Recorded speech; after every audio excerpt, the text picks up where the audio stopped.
Bonjour à tous Bonjour, Sandrine Pavly, chargée relations employeurs à l'assurance maladie de Côte d'Or. et Samuel Puy. Ce matin, on a un gros programme pour vous sur l'ADSN et le dispositif Covid en cours. Allez, c'est parti. Déjà sur les nouveautés DSN. Vous avez sûrement vu un nouveau cahier technique en fait existe depuis l'année 2021.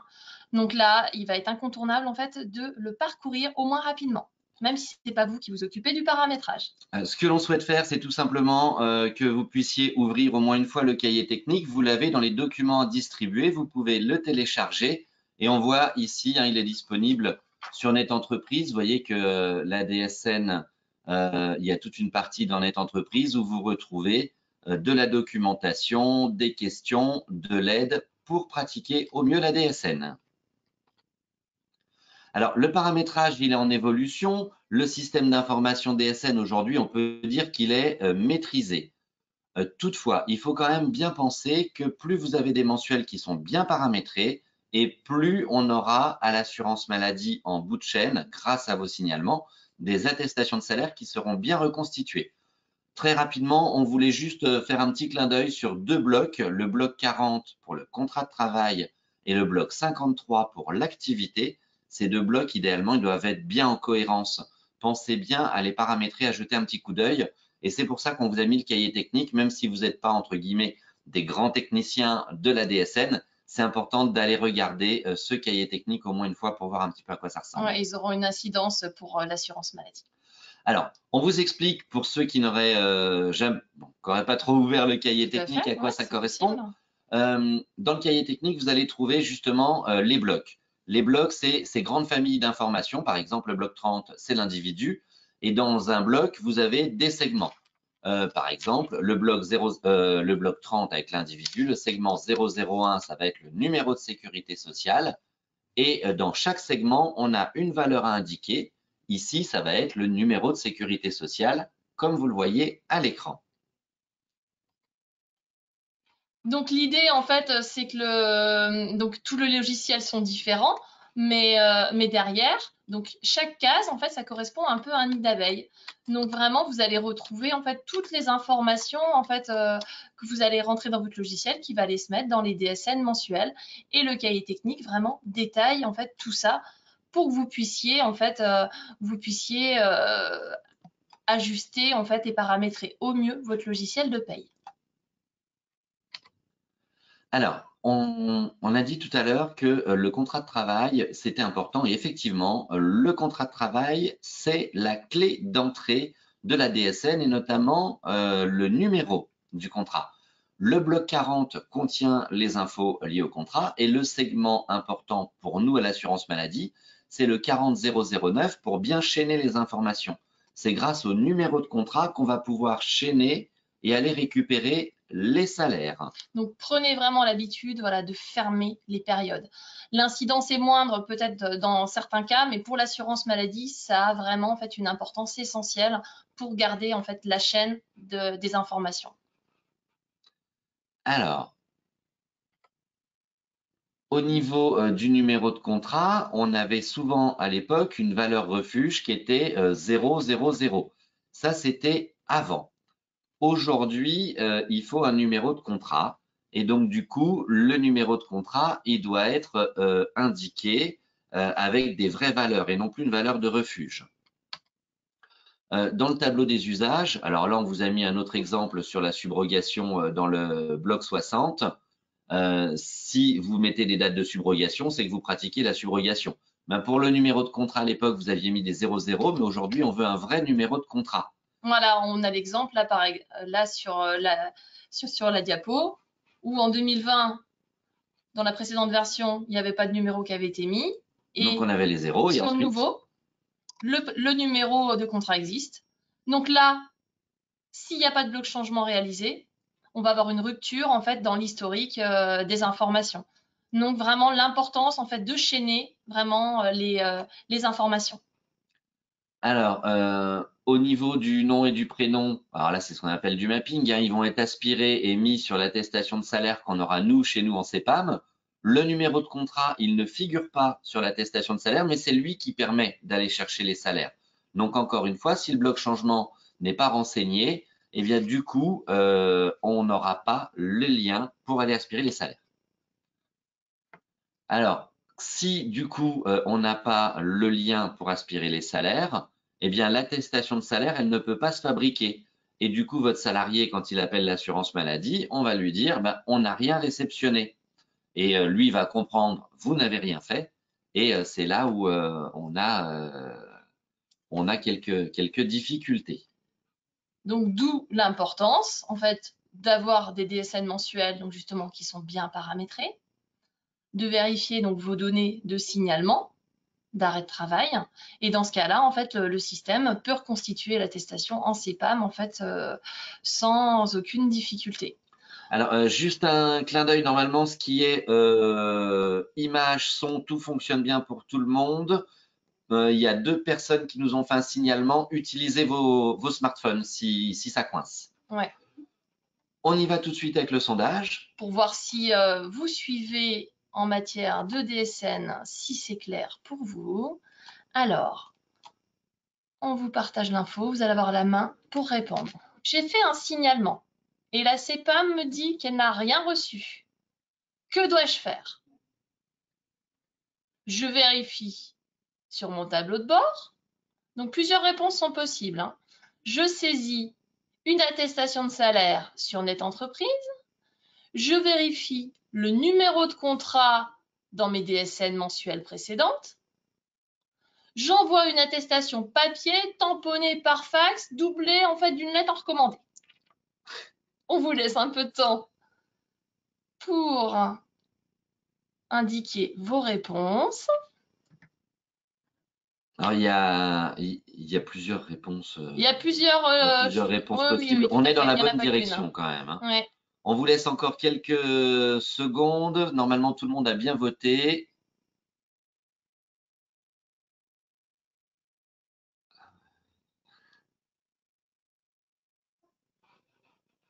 Alors, c'est parti. On va pouvoir partager les résultats.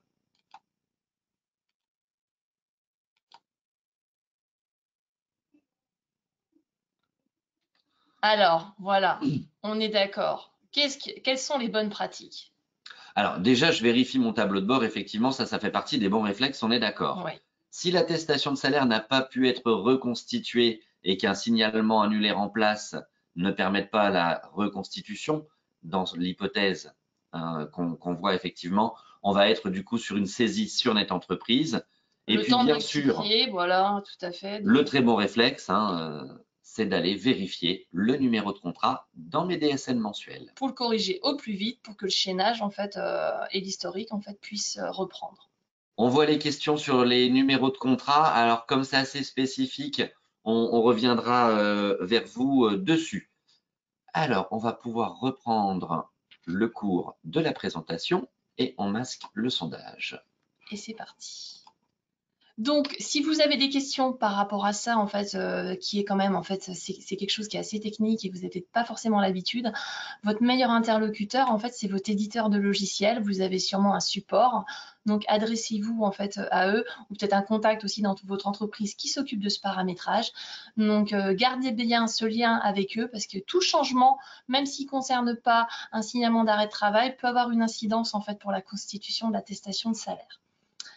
Et en fait, vous retrouverez sur le diaporama en fait tous les contacts en fait que vous avez éventuellement besoin en cas de souci. Voilà.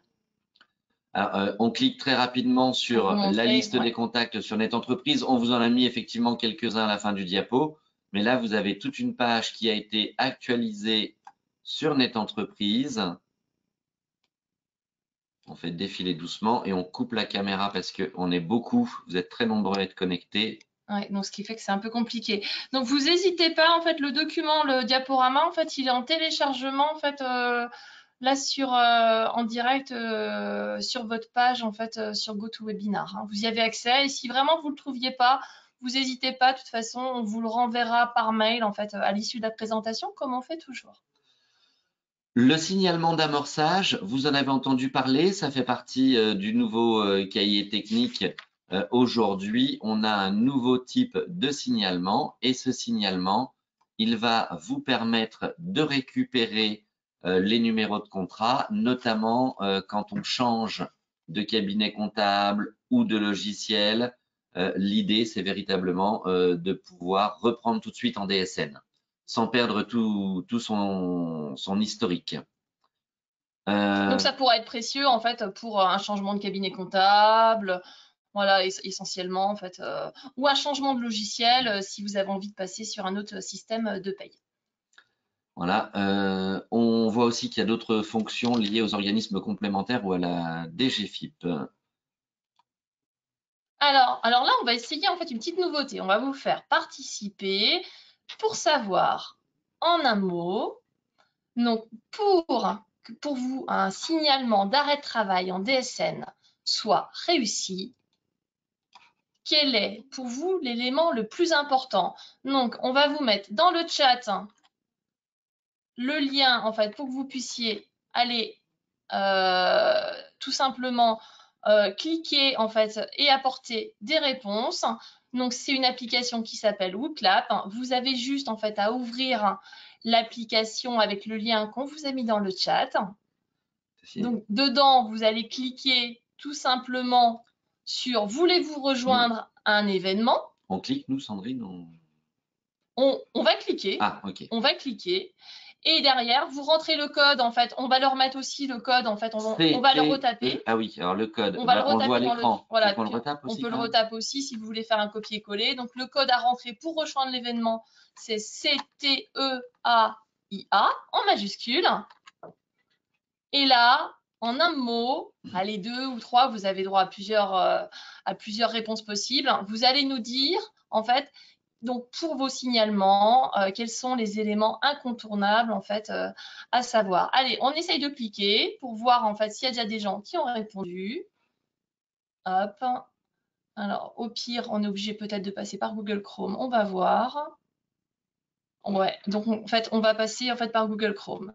Hop, il est là. Oui, excellent, excellent. On voit les informations qui arrivent. Ça arrive en direct. Au fur et à mesure. Donc, le changement d'identité, le contrat, qu'est-ce qu'on a? Le tableau de bord, les périodes fermées. Voilà, super. Le paramétrage. Alors, le contrat, on a bien compris du coup que ça fait partie des éléments principaux. Un logiciel de paye à jour, un historique. Voilà, l'historique à bien le garder. Le numéro de contrat, on voit effectivement. C'est excellent. Ouais, voilà. Le soin porté au paramétrage. Ouais, super. De la rigueur, exactement, de la rigueur. Oui, ouais. Voilà, on avait envie d'un truc un petit peu ludique. Et qui vous permettent de participer et de voir, en complète interaction. Ouais, et de voir vraiment que ça englobe pas mal de choses. La date de dernier jour de travail. Oh, un petit message pour nous, Sandrine, ça fait plaisir. Bon, on vous laisse quelques secondes encore sur le nuage de mots. Et on pourra vous l'envoyer et l'ajouter au diaporama. Super. Et alors c'est marrant, on fait pas exprès et en fait au milieu vient le contrat quand même. C'est excellent. Paramétrage, contrat, numéro de contrat. C'est sûrement ces mots-là qui reviennent en fait le plus en fait dans les informations que vous nous avez rentrées sur le logiciel. Voilà. C'était les dernières secondes pour le WooClap. Et maintenant en fait on va repasser en fait sur tout simplement le dispositif Covid. Alors, on va passer très vite sur certains points. Voilà, évidemment. On va retourner sur déjà ce qui est en cours à l'heure actuelle et on va prendre en compte les informations en fait, que nous a données en fait, notre président hier soir. Alors, sur le principe, le télétravail reste prioritaire. Vous connaissez déjà l'activité partielle et quand le télétravail est impossible, on va directement sur Déclare Amélie pour toutes les situations, sauf les patients zéro qui sont gérés directement par les cellules contact tracing. Voilà, qui proposait différentes situations. Oui, et on va faire un point sur le cas contact et les patients symptomatiques. Alors, en fait, je pense que même on va directement aller sur la garde d'enfants, on ne devrait pas se regarder, il y a plein de questions. Allez, parce que c'est vrai que ça a été l'intervention du président hier et ça suscite en fait pas mal d'interrogations. Je vois déjà rien que nous, dans les couloirs, en fait, dès aujourd'hui, c'est du coup, j'ai ma fiche, Sandrine. Alors, en plus du diaporama. Au final, rien ne change. On va vous expliquer en quelques mots. L'article a été mis à jour tout d'abord sur Déclare Amélie, sur amélie.fr. Amélie, c'est votre portail et on vous a mis le lien pour l'article qui reprend l'intégralité des situations. Donc, c'est véritablement la source et l'article est à jour. Une fois qu'on a dit ça, ce qu'il faut savoir, c'est que la garde d'enfants, déjà, c'est par rapport aux enfants handicapés tout âge ou enfants de moins de 16 ans. C'est pour qui? C'est pour un seul des deux parents.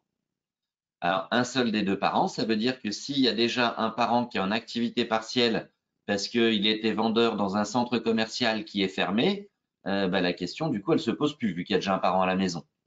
Et c'est indépendant du télétravail. Donc, s'il y a télétravail, il n'y a pas garde d'enfants.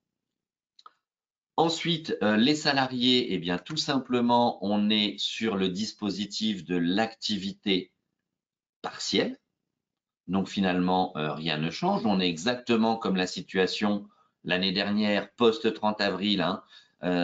Donc, du coup, pour l'activité partielle, c'est les salariés. Si on doit avoir quelqu'un qui doit être en garde d'enfants. Et puis, pour les professions libérales, les gérants salariés, je vois les questions. Oui. Pour la fonction publique, les contractuels, moins de 28 heures, là, vous allez pouvoir utiliser justement le site Déclare Amélie, garde d'enfants. Mais les salariés, on est bien sur le dispositif de l'activité partielle. Juste avant de passer à la suite, il est dit dans l'article qu'on peut faire un jour le papa, un jour la maman. Vous avez vu que c'était pas facile parce qu'on est encore en train de solder des situations de l'année dernière quand il y en a un qui était là, l'autre pas là, etc. Donc autant vous dire d'essayer de faire vraiment au plus simple. Faites au plus simple et dire le papa le matin, la maman l'après-midi. Ils posent des jours de congé, ils font ce qu'ils veulent, mais ça ne rentre pas dans le dispositif. On voit pas mal de questions, c'est une journée, on reviendra dessus tout à l'heure. Hein. Je vois là sur les 3 enfants et tout ça, on reviendra dessus tout à l'heure. On fait un point global? Oui. Ouais, allez. Donc, d'une manière générale, l'isolement, de toute façon, ça reste toujours la priorité pour éviter les risques de contamination. Que ce soit un patient en fait qui soit positif, un cas contact en fait, ou un salarié qui présente des symptômes. La cellule contact tracing, donc ça c'est une équipe en fait qui est précieuse chez nous. Il y a plus de 100 personnes, pour vous donner une idée, dans le département de Côte-d'Or en fait de mobiliser.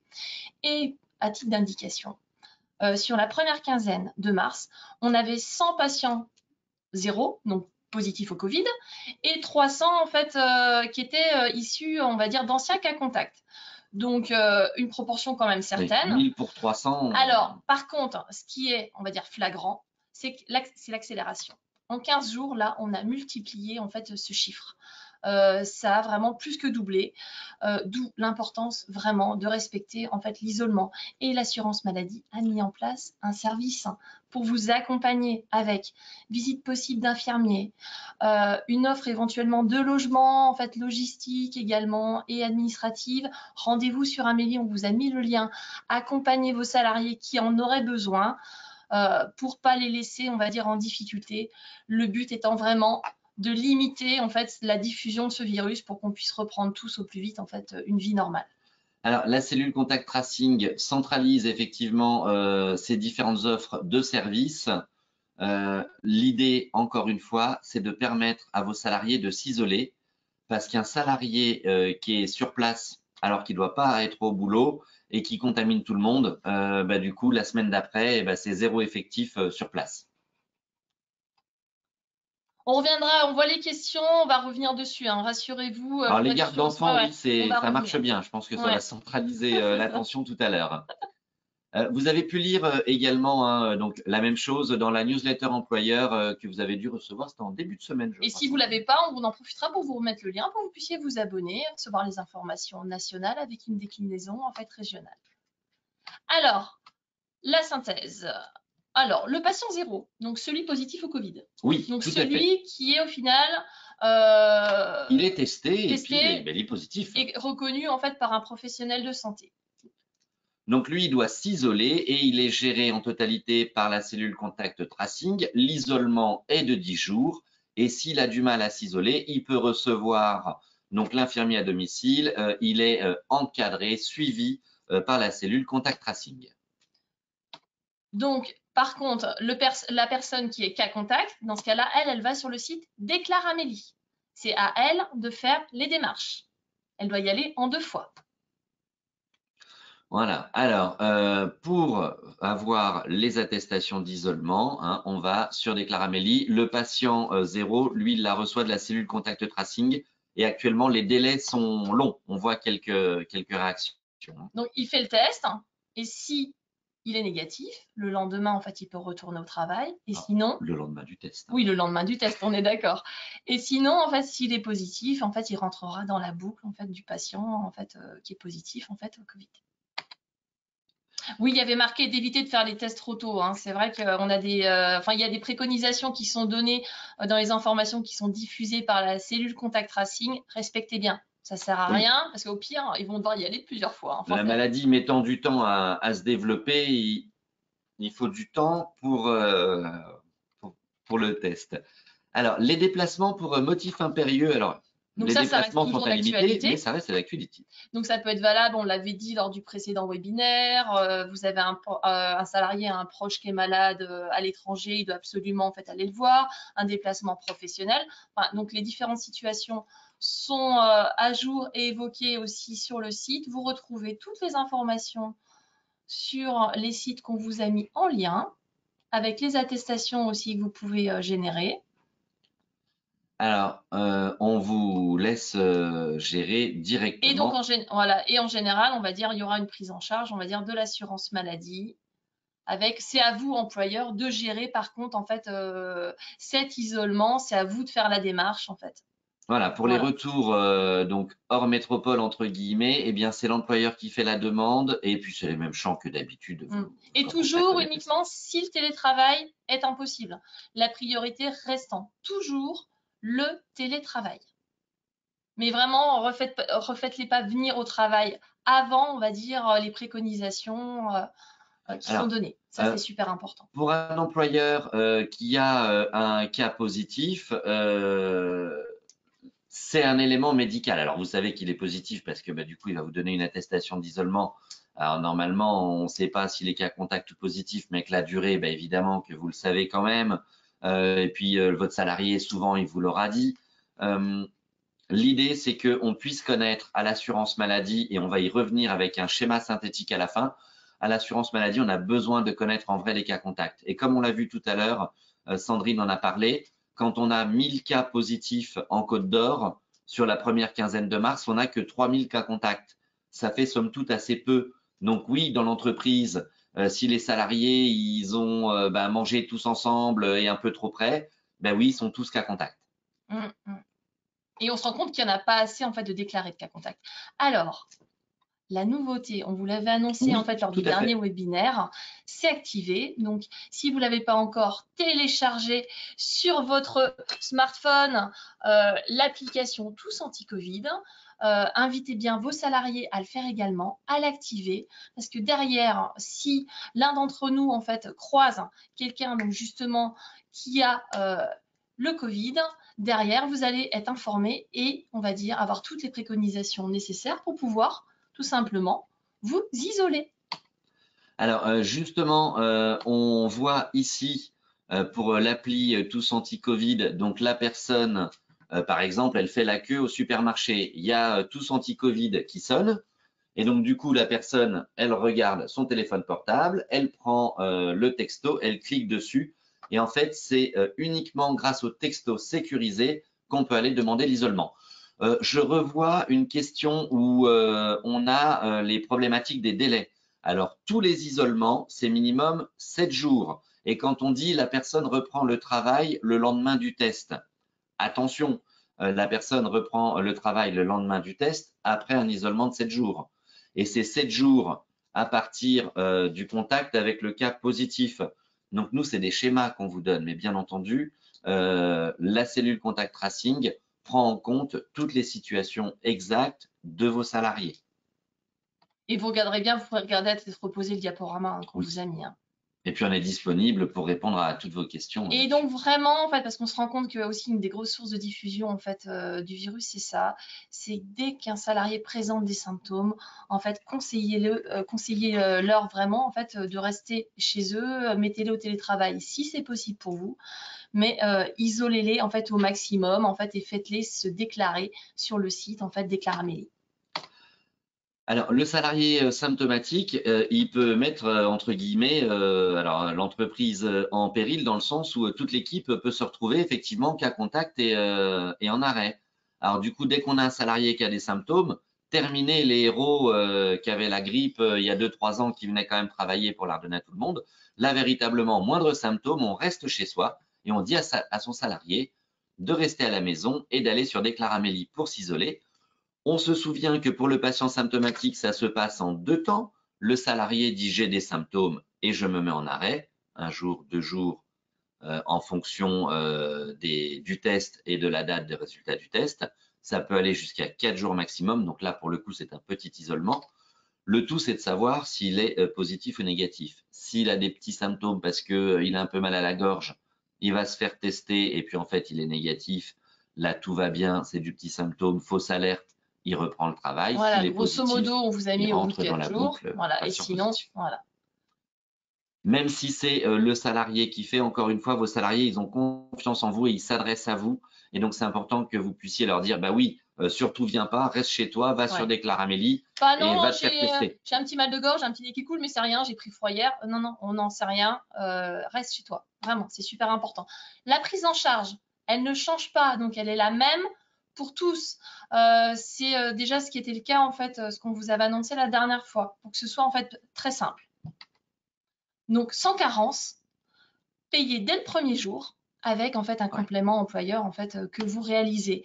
L'idée c'est que c'est valable pour un patient positif en fait au Covid, les cas contacts, les patients symptomatiques, les isolements en fait pour les motifs impérieux et également maintenant pour l'application tous anti-Covid. Tout le monde en fait est aligné en fait sur le même mode d'indemnisation, d'indemnité journalière. Votre gestion en paye, pareil, ne change pas. Vous faites votre signalement d'arrêt de travail, vous renseignez l'absence sur votre logiciel de paye et vous faites bien le suivi, comme on l'a vu tout à l'heure, sur votre tableau de bord. Hein, tout simplement. La boîte à outils, on a remis quelques contacts. Voilà, parce que c'est vrai qu'il y a pas mal de demandes et en fait, l'essentiel des informations, vous pouvez aller les trouver sur les sites et en cas de besoin, plateforme employeur et hotline assurance maladie et DSN Info. Et il y a pas mal de questions, donc je pense qu'en fait, on va essayer justement d'en traiter un maximum et sur les cas particuliers, on fera comme on fait d'habitude, on vous contactera de manière individuelle. Alors, ouais. Alors, on commence par celle-là. J'agrandis un petit peu Ouais, la fenêtre, qu'on voit bien toutes, ouais, parce qu'il y en a pas toutes mal. les questions. Alors, il y en a qui ont été traitées au fil de l'eau, du coup, et puis avec la présentation. J'en ai une là. Si j'ai bien compris, mon salarié qui vient travailler avec un nez qui coule ou un mal de gorge, il doit rentrer chez lui. Bon, ouais. Alors oui, hein, le premier réflexe, c'est de le mettre en télétravail, hein, s'il n'y est pas déjà. Et si la personne est sur site, comme par exemple dans une grande surface, le salarié, il doit s'auto-déclarer comme patient symptomatique sur Déclaramélie le temps de faire le test. Bien que ce soit au salarié, c'est comme on vous l'a dit tout à l'heure, de faire la démarche, en fait, il est important qu'en tant qu'employeur, vous connaissiez en fait cette information aussi. Là aussi, on revient sur la DSN. Je vois la CEPAM ne reçoit plus voilà, mes attestations de salaire. Mon éditeur m'a dit que de son côté, tout allait bien et qu'il fallait se rapprocher de l'assurance maladie. Alors, d'une manière générale, vous devez aiguiller au maximum votre éditeur en cas d'anomalie. Si vous lui dites ça marche pas, ça va pas l'aider. Si vous lui dites ça marche pas à tel endroit et avec telle fonction, là votre éditeur il va pouvoir mieux vous aiguiller.